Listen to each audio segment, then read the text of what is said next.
Good morning నేను Vamshi welcome to morning prime time details లోకి వెళ్లే ముందు హెడ్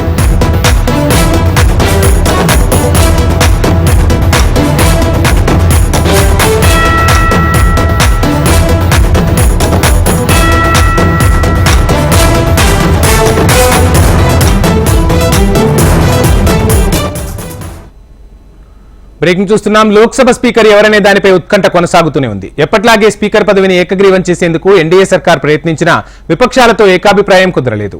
డిప్యూటీ స్పీకర్ పదవి దక్కకపోవడంతో సభాపతి స్థానానికి ఇండియా కూటమి పోటీ పడుతోంది. దాదాపు 50 ఏళ్ల తర్వాత స్పీకర్ పదవికి ఎన్నిక జరగనుండటం మళ్లీ ఇప్పుడే. ఈ స్థానం కోసం ఎన్డీఏ తరపున ఓం బిర్లా నామినేషన్ వేయగా ఇండియా కూటమి నుంచి కాంగ్రెస్ ఎంపీ సురేష్ బరిలో నిలిచారు.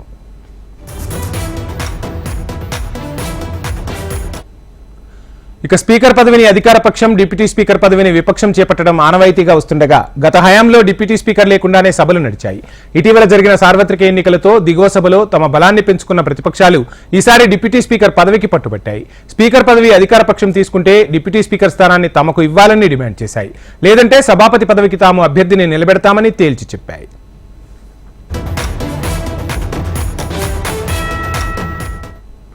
ఈ క్రమంలోనే కేంద్ర మంత్రి రాజ్నాథ్ సింగ్ ను ఎన్డీఏ రంగంలోకి దించింది. రాజ్నాథ్ మల్లికార్జున ఖర్గే, ఎంకే స్టాలిన్ సహా పలువురు ఇండియా కూటమి నేతలతో చర్చలు జరిపారు.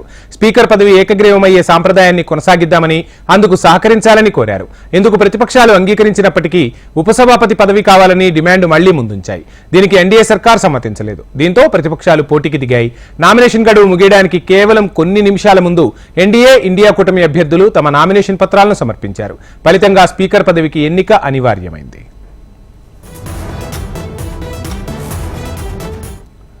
ఇక లోక్సభ స్పీకర్ పదవి కోసం అటు ఎన్డీఏ కూటమి నుంచి 17వ లోక్సభలో స్పీకర్ గా పనిచేసిన ఓం బిర్లా నామినేషన్ దాఖలు చేశారు. మరోవైపు ఇండీ కూటమి తరపున కాంగ్రెస్ ఎంపీ కొడికున్నెల్ సురేష్ నామినేషన్ దాఖలు చేశారు. లోక్సభ స్పీకర్ ఎన్నికలో గెలవడానికి ఓం బిర్లాకు 271 ఓట్లు అవసరం. అయితే లోక్సభలో ఎన్డీఏకు 293 మంది సభ్యులు ఉండగా ఇండియా కూటమికి 233 మంది ఉన్నారు.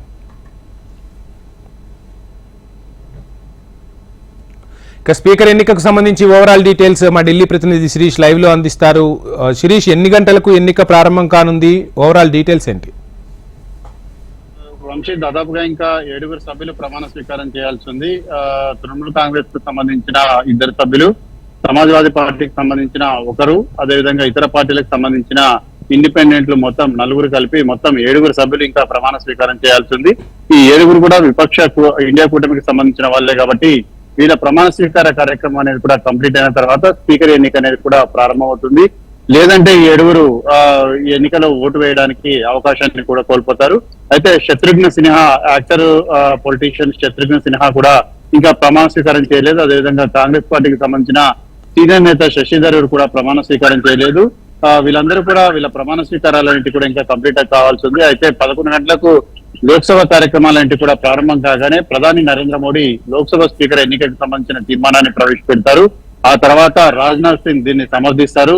తర్వాత రాజ్నాథ్ సింగ్ సమర్థించిన తర్వాత కేంద్ర మంత్రి శివరాజ్ సింగ్ చౌహాన్, అమిత్ షా, అదేవిధంగా మిగిలిన పార్టీలకు సంబంధించిన నేతలు అంటే జేడీయూకు సంబంధించిన లలన్ సింగ్, జేడీఎస్ కు సంబంధించి కుమారస్వామి, టీడీపీకి సంబంధించి రామ్మోహన్ నాయుడు, అప్నాదల్కు సంబంధించి అనుప్రియ పటేల్ వీళ్ళందరూ కూడా ఆ పేరును తమను సమర్థిస్తున్నట్లుగా కూడా ప్రతిపాదన అనేది కూడా చేస్తారు. ఆ తర్వాత స్పీకర్ ఓటింగ్ కు తీసుకుంటాడు. అంటే సాధారణంగా మూజువాని ఓటుతోటి మరి ఎన్నిక జరిపే అవకాశం ఉంది. ఒకవేళ ఓటింగ్ జరపాలని చెప్పేసి కనుక సభ్యులు పట్టుబట్టినట్లయితే ఎలక్ట్రానిక్ ఓటింగ్ సిస్టమ్ లేదనంటే స్లిప్పులు అనేవి కూడా ఇవ్వడం ద్వారా ఓటింగ్ అనేది కూడా జరిపేందుకు ఆస్కారం అనేది కూడా ఉంటుంది. సాధారణంగా అయితే సీక్రెట్ బ్యాలెట్ ద్వారా ఓటింగ్ జరపాలని చెప్పేసి కూడా భావించారు. కానీ ప్రస్తుతానికి అయితే ఎన్డీఏ కూటమికి స్పష్టమైన మెజార్టీ అనేది కూడా ఉంది కాబట్టి స్పీకర్ నిర్ణయాన్ని బట్టి ఆధారపడి ఉంటుంది. స్పీకర్ ఈ ఎన్నికల్లో దేనైనా ఆయన టేకప్ చేయొచ్చు. అయితే దీన్ని ప్రస్తుతం ప్రొటెం స్పీకర్ గా కొనసాగుతున్న భర్తృహరి మెహతా స్వీకరించినట్లుగా కూడా సమాచారం.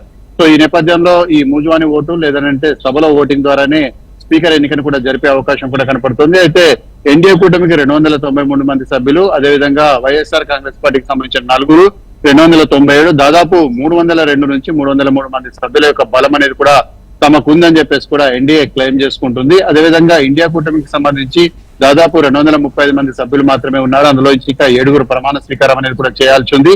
సో మొత్తం మీద కూడా నిన్న ఏదైతే కాంగ్రెస్ పార్టీ అధ్యక్షుడు మల్లికార్జున ఖర్గే నివాసంలో జరిగిన సమావేశంలో తృణమూల్ కాంగ్రెస్ పార్టీ నిర్ణయాన్ని క్వశ్చన్ చేయడం జరిగింది.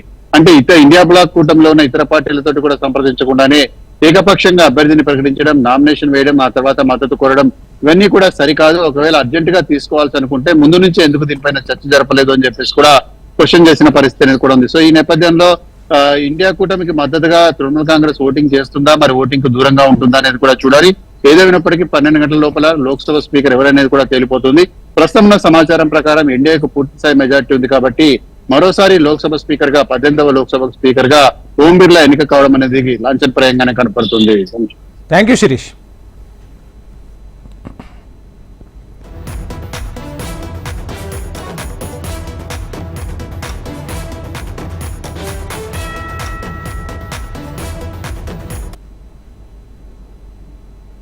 ఢిల్లీ సీఎం కేజ్రీవాల్ కు రౌజ్ అవెన్యూ కోర్టు మంజూరు చేసిన బెయిల్పై ఢిల్లీ హైకోర్టు స్టే విధించింది.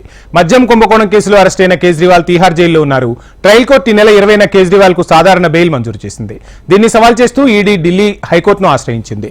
ట్రయల్ కోర్టు ఏకపక్షంగా వ్యవహరించిందని, తమకు వాదనలు వినిపించడానికి తగిన సమయం కూడా ఇవ్వలేదని తెలిపింది.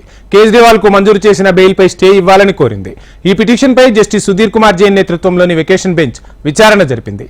కేజ్రీవాల్ కు బెయిల్ మంజూరు చేసే విషయంలో ట్రయల్ కోర్టు కనీస ఆలోచన చేయలేదని ధర్మాసనం వ్యాఖ్యానించింది. ఈడీ సమర్పించిన పత్రాలను జడ్జి సరిగా పరిశీలించలేదని, దర్యాప్తు సంస్థ లేవనెత్తిన అభ్యంతరాలను పట్టించుకోలేదని తెలిపింది. బెయిల్ పిటిషన్పై వాదనలు వినిపించేందుకు ఈడీకి సరైన అవకాశం కల్పించలేదని న్యాయమూర్తి జస్టిస్ జైన్ పేర్కొన్నారు. మనీ లాండరింగ్ అంశంలో దర్యాప్తు సంస్థ వాదనలను, లిఖితపూర్వక సమర్పణలను ట్రయల్ కోర్టు జడ్జి పరిగణలోనికి తీసుకోలేదని, వాటిపై చర్చించలేదని వ్యాఖ్యానించారు. ట్రయల్ కోర్టు ఇచ్చిన సాధారణ బెయిల్పై స్టే విధిస్తున్నట్లు ప్రకటించారు.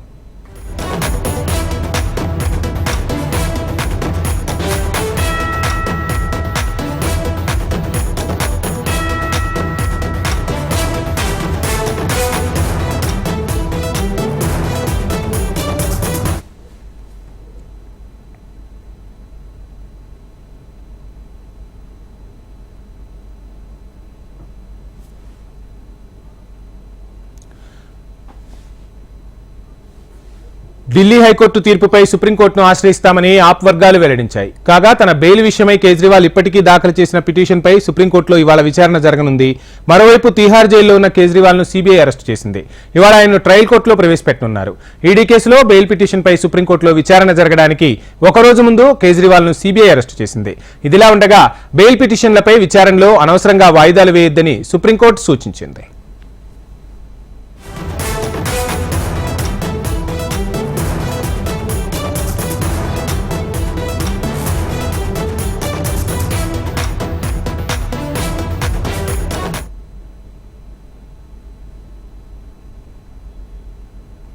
ఆంధ్రప్రదేశ్ సీఎం చంద్రబాబు ఇవాళ రెండో రోజు కుప్పంలో పర్యటించనున్నారు. ఉదయం 10:30 ఆర్ఎండ్బి గెస్ట్ హౌస్ వద్ద ప్రజల నుంచి వినతులు స్వీకరిస్తారు. అనంతరం మధ్యాహ్నం 12 గంటలకు ప్రభుత్వ డిగ్రీ కాలేజీలో కుప్పం నియోజకవర్గ అధికారులతో సమీక్షా సమావేశం నిర్వహిస్తారు. మధ్యాహ్నం 2:35 పీఎస్ కాలేజీలో నియోజకవర్గ టీడీపీ నేతలతో సమావేశమవుతారు. అనంతరం సాయంత్రం 4:10 కుప్పం నుంచి తిరుగు పయనమవుతారు బాబు.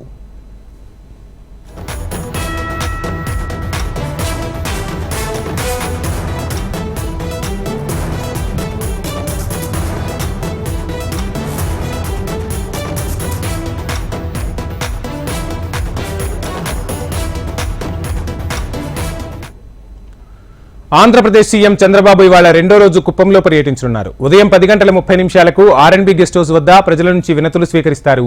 అనంతరం మధ్యాహ్నం 12 గంటలకు ప్రభుత్వ డిగ్రీ కాలేజీలో కుప్పం నియోజకవర్గ అధికారులతో సమీక్షా సమావేశం నిర్వహిస్తారు.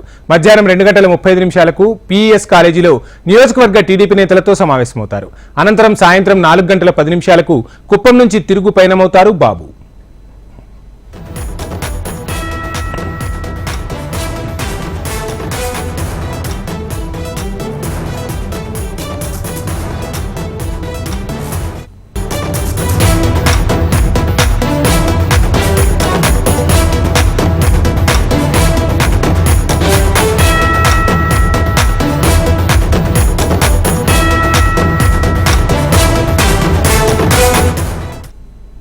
తెలంగాణలో జూనియర్ డాక్టర్లు సమ్మెను తాత్కాలికంగా నిలిపివేస్తున్నట్లు ప్రకటించారు. డిఎంఈ ఆరోగ్య శాఖ అధికారులతో నిన్న అర్ధరాత్రి వరకు వారు చర్చలు జరిపారు.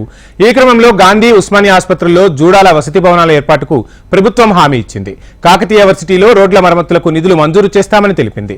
ఈ రోజు ఇందుకు సంబంధించి 2 జీవోలు విడుదల చేస్తామని ప్రభుత్వం హామీ ఇచ్చింది. గ్రీన్ ఛానల్ ద్వారా ప్రతి నెలా స్టైఫండ్ చెల్లింపు సహా 8 ప్రధాన డిమాండ్లు పరిష్కరించాలని కోరుతూ జూడాలు ఇటీవల సమ్మె చేపట్టారు. ఈ రోజు జీవోలు ఇవ్వకపోతే సమ్మెను యథావిధిగా కొనసాగిస్తామని జూడాలు స్పష్టం చేసినట్లు సమాచారం. జూడాల సమ్మెకు సంబంధించి ఓవరాల్ డీటెయిల్స్ మా ప్రతినిధి ఆర్కే అందిస్తారు. ఆర్కే, చూస్తూ ఉన్నాం కనీసము అంటే వచ్చే పేషెంట్స్ కి మౌలిక వసతులు కూడా లేవు అనే ప్రధాన డిమాండ్తో జూనియర్ డాక్టర్లు అయితే సమ్మెకు దిగినట్టుగా తెలుస్తుంది. గత ప్రభుత్వం, ఈ ప్రభుత్వం ఏం చేయబోతుంది? ఇకనైనా ఈ సమస్యకు శాశ్వత పరిష్కార దిశగా ప్రభుత్వాలు అడుగులు వేస్తున్నాయనుకోవచ్చా? ఓవరాల్ డీటెయిల్స్ ఏంటి?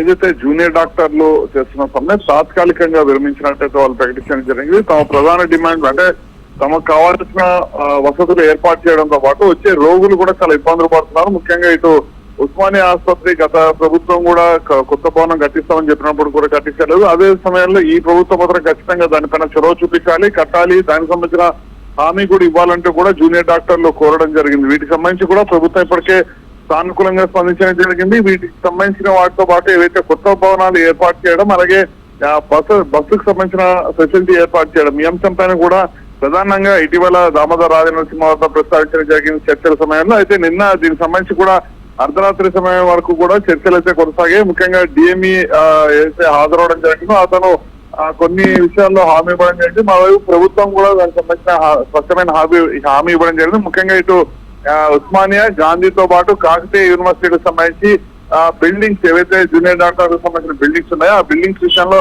ఖచ్చితంగా స్పష్టతనివ్వాలని చెప్పడం జరిగింది. దానికి సంబంధించి నిన్న అధికారులు కూడా స్పష్టతనివ్వడం జరిగింది. దానికి సంబంధించిన జీవోను కూడా ఈ రోజు విడుదల చేస్తామని చెప్పడం జరిగింది. అయితే జూనియర్ డాక్టర్లు ఇదే అంశానికి సంబంధించి ఈ రోజు ఒకవేళ జీవో రాకపోతే మాత్రం యథావిధిగా రేపటి నుంచి మళ్ళీ సమ్మెలోకి వెళ్తామంటూ కూడా డిఎంఈకి అయితే స్పష్టతనివ్వడం జరిగింది. ఏదేమైనా కూడా ఖచ్చితంగా జూనియర్ డాక్టర్లకు సంబంధించిన ప్రధాన డిమాండ్లు ఏవైతే ఉన్నాయో డిమాండ్ అన్నిటి కూడా దాదాపుగా ప్రభుత్వం అంగీకారం తెలపడం జరిగింది. అలాగే దీనికి సంబంధించిన ఈ రోజు 2 జీవోలు అయితే సాయంత్రం లోపల వచ్చే అవకాశాలు అయితే కనిపిస్తున్నాయి. వంశీ, ఆర్కే, చూస్తున్నాం ఒకవైపు ప్రజల నుంచి కూడా పెద్ద ఎత్తున నిరసన వ్యక్తమవుతూ ఉంది. హాస్పిటల్స్ లో మౌలిక వసతులు లేకపోవడం వల్ల అక్కడికి వచ్చే రోగులు, అదేవిధంగా వారి బంధువులు కూడా తీవ్ర ఆగ్రహం వ్యక్తం చేస్తున్నారు. బడ్జెట్లు కేటాయిస్తున్నారు, 1000 కోట్ల బడ్జెట్లు కేటాయిస్తున్నా ఇప్పటికీ ఉస్మానియాలో, గాంధీలో మౌలిక వసతులు ఎందుకు ఉండటం లేదు? దీనికి సంబంధించి అధికారులు ఏం చెప్తున్నారు? వాస్తవానికి ఇటు ఉస్మానియాలో తీసుకుంటే ఆ భవనం, పాత భవనం ఏదైతుందో దాన్ని మార్చాలంటూ కూడా చాలా సంవత్సరాలుగా డిమాండ్ ఉంది. అయితే అది హెరిటేజ్ బిల్డింగ్ కావడంతో దాన్ని యథావిధిగా ఉంచి పక్కనే మరొక బిల్డింగ్ ని శాంక్షన్ కూడా చేయడం జరిగింది. ఆ బిల్డింగ్ కి సంబంధించిన పనులు ఇప్పటికీ ప్రారంభం కాలేదు. వాస్తవానికి ఇక్కడ ఉస్మానియా ఆసుపత్రిలో ఏదైతే హెరిటేజ్ బిల్డింగ్ ఉందో దాంట్లో చికిత్స పొందుతున్న సమయంలో అనేక సందర్భాల్లో పైన పెచ్చులుడి కింద పడడం, అదే సమయంలో వర్షాకాలం వచ్చేసరికి మాత్రం మొత్తం నీళ్లు కూడా లోపలికి అంటే ఏవైతే బెడ్స్ ఉంటాయో పేషెంట్లకు సంబంధించిన బెడ్స్ వరకు కూడా నీళ్లు వచ్చిన సందర్భాలు గతంలో కూడా అనేక చోటు చేసుకున్నాయి. వీటికి సంబంధించి ప్రతి ఏటా కూడా కొంత మేరకు బడ్జెట్ లో నిధులు కేటాయిస్తున్నప్పటికీ కూడా అవి ఆచరణ రూపంలో, వాస్తవ రూపంలో ఇవి అటకెక్కుతున్నాయి. దాంతోనే ఇవన్నీ కూడా పూర్తి స్థాయి ఏవైతే ఈ బడ్జెట్ లో విడుదల చేసిన అమౌంట్ ఉందో అవి పూర్తి స్థాయి ఫండింగ్ రిలీజ్ కావట్లేదు. దీంతోనే ఈ సమస్య ఏర్పడుతుంది అంటున్నారు డాక్టర్లంతా కూడా ఇదే సమస్య చెప్తున్నారు. మరోవైపు వాళ్ళకి సంబంధించిన కనీస వసతులు ఏవైతే ఉన్నాయో అవి కూడా ఇచ్చే పరిస్థితుల్లో ప్రస్తుత ప్రభుత్వ ఆసుపత్రులు లేవని అనేక సందర్భాల్లో నేరుగా డాక్టర్లే చెప్పడం జరిగింది. వాటికి సంబంధించిన బడ్జెట్ లో ప్రతి ఏటా నిధులు కేటాయిస్తున్నారు కానీ అవి రావట్లేదు. కనీసం ఈ ప్రభుత్వంలో ఏదైతే కేటాయించడం జరుగుతుందో బడ్జెట్ లో ఆ బడ్జెట్ కి సంబంధించిన నిధులు వస్తే ఖచ్చితంగా సమస్య కొంత మేర తీరే అవకాశాలు ఉన్నాయంటున్నారు. ముఖ్యంగా ఈ ఉస్మానియా ఆసుపత్రికి సంబంధించిన బిల్డింగ్ కట్టడం అంటూ జరిగితే మాత్రం ఖచ్చితంగా అక్కడ సమస్య పూర్తి స్థాయిలో పరిష్కారమయ్యే అవకాశం ఉందనేది డాక్టర్లు అయితే చెప్తున్నారు. Vamshi, thank you RK. విద్యుత్ కొనుగోలు వ్యవహారంలో మాజీ సీఎం కేసీఆర్ కు పవర్ కమిషన్ మరోసారి నోటీసులు జారీ చేసింది. కమిషన్ ఎదుట విచారణకు హాజరు కావాలని పవర్ కమిషన్ చైర్మన్ నరసింహారెడ్డి లేఖ రాశారు. కమిషన్ కు వచ్చిన సమాచారంపై అభిప్రాయాలు తెలపాలని ఈ నెల 19న కేసీఆర్ కు లేఖ రాసింది పవర్ కమిషన్. అయితే తమకు వచ్చిన అభ్యంతరాలకు సంబంధించి ఏదైనా సమాచారం, అభ్యంతరం ఉన్నా వివరణ ఇవ్వాలని లేఖలో కోరారు పవర్ కమిషన్ జస్టిస్ నరసింహారెడ్డి.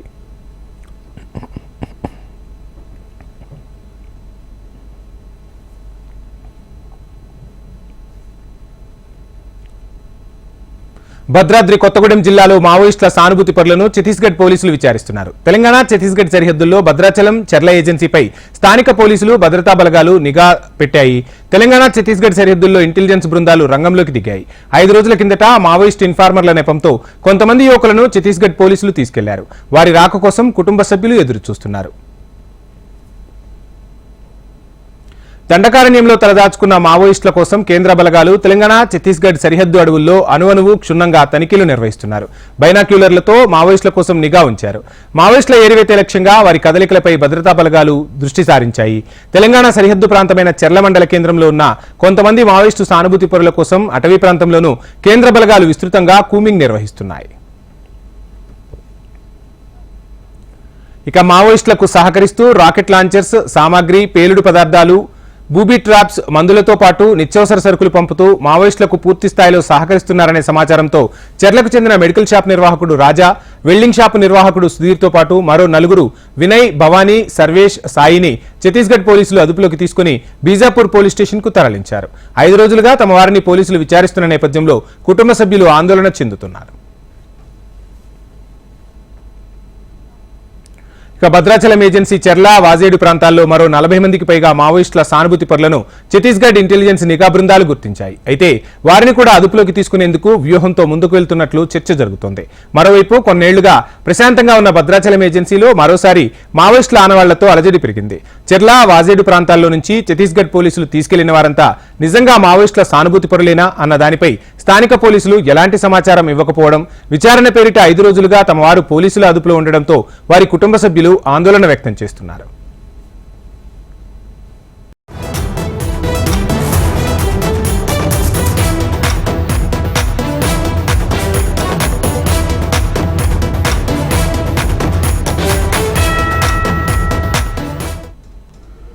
దేశ రాజధాని ఢిల్లీని నీటి కష్టాలు వెంబడిస్తున్నాయి. ఢిల్లీలోని పలు ప్రాంతాలు నీటి ఎద్దడి నెలకొనడంతో ఢిల్లీ జలబోర్డు వాటర్ ట్యాంకర్ల ద్వారా నీటిని సరఫరా చేస్తుంది.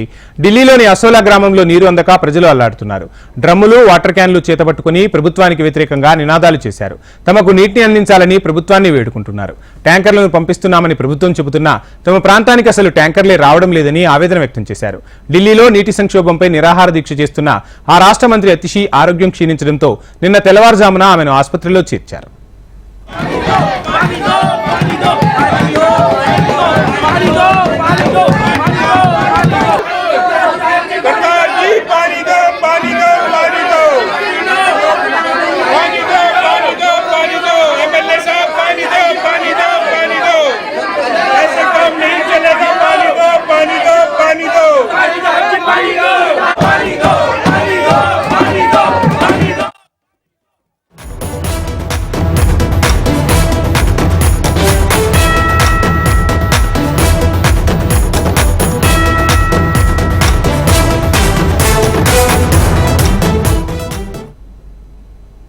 ఆంధ్రప్రదేశ్లో నేటి నుంచి 3 రోజుల పాటు మోస్తారు నుంచి భారీ వర్షాలు కురిసే అవకాశం ఉన్నట్లు అమరావతి వాతావరణ కేంద్రం తెలిపింది. అల్లూరి, అనకాపల్లి, శ్రీకాకుళం, మన్యం, కాకినాడ, కోనసీమ, పశ్చిమ గోదావరి, ఏలూరు, కృష్ణా జిల్లాల్లో భారీ వర్షాలు కురుస్తాయని అంచనా వేసింది. రాయలసీమలో తేలికపాటి నుంచి మోస్తారు వర్షాలు కురుస్తాయని తెలిపింది.